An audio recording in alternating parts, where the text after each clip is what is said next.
कैसन सिला देले दिल पर छुरी चला गेले। कैसन सिला देले दिल पर छुरी चला गेले। जान के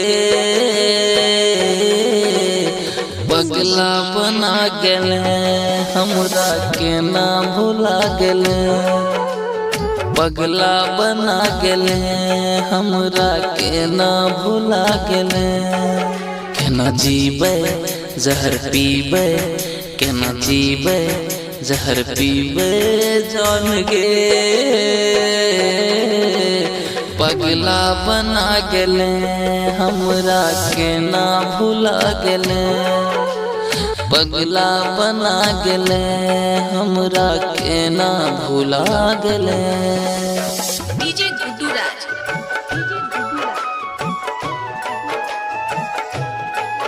presented by मिथुन सिंह की धमाकेदार प्रस्तुति।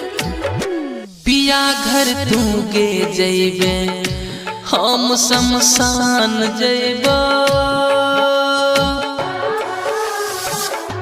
तू के डोली में जइबे हम अर्थी में जइबो।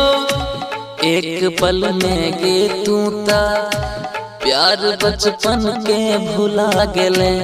एक पल में गे तू ता प्यार बचपन के भुला गेले।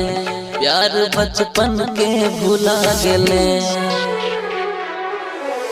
केना जीबे जहर पीबे केना जीबे जहर पीबे जान गे।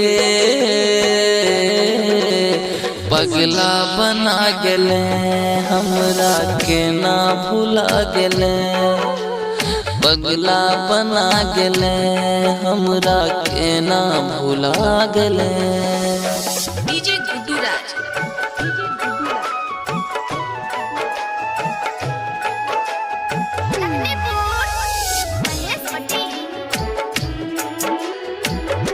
जिला जित मिथुन के तू प्यार में धोखा देबही।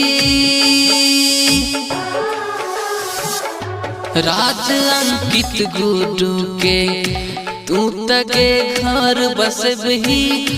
हाथ में मेहंदी रचे छो हमर करेजा फाटे छो।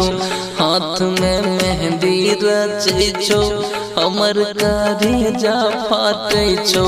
हमर करेजा फाटे छो। केना जीबे जहर पीबे केना जीबे जहर पीबे जान गे।